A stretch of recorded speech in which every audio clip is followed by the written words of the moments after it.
يا مساء العسل عليكم، وأسعد الله مساءكم بكل خير. ومعاكم كابتن عزوز مندي. فيديو جديد يوم الأحد 3 ذو القعدة. عايز أقول له حاجة مهمة جدا جدا. أنت لما بتستمتع معايا ولما تعيش معايا اللحظة في قعدة حلوة، في مكان حلو، في قعدة حلوة في مكان حلو، أحسن ما تتفرجوا عليا وكل واحد يقول لي شوف عزوز عامل ازاي، بيشرب قهوه ازاي، مش عارف ايه وايه. انا بفضل ربنا بفتح النفسيه، يا تعيشوا معايا اللحظه يا كل واحد يعيش مع نفسه.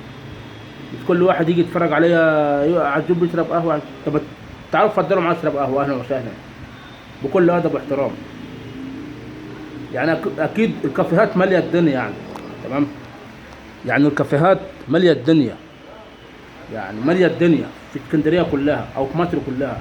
مش معقوله انا هتيجي تبص عليا عزوز يعني مع احترامي الكلمه، مع احترامي لكل المشتركين، كيف عزوز بيشرب قهوه ازاي؟ طب ما تروحوا انتوا اتفرجوا على الفيديو او كل حاجه، اتفرجوا عليا تعرفوا ازاي تعيشوا اللحظه.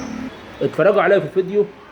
الهدف من الفيديو ده ان انا اعيشكم اللحظه، ان انا حابب اقول لكم ان فعلا القهوه هي حلاوه اليوم كله. مش بقولها هزار ولا ضحك ولا تريقه ولا استهبال، لا والله، هي دي حلاوه اليوم كله، في الشغل في الجيم قبل اي حاجه. ولازم يا جماعه يا محترمين، مهم جدا نصحى من النوم نشرب لنا كوبايه قهوه بس، نعرف نشتغل، نعرف نتمرن. مش نروح الشغل دماغنا مش رايقه، نروح الجيم مش عارفين نتمرن، نروح اي شغلانه دماغنا مش حلوه، لا، نشرب كوبايه قهوه قبل كل حاجه. لا تنسوا الاشتراك والتفعيل الجرس.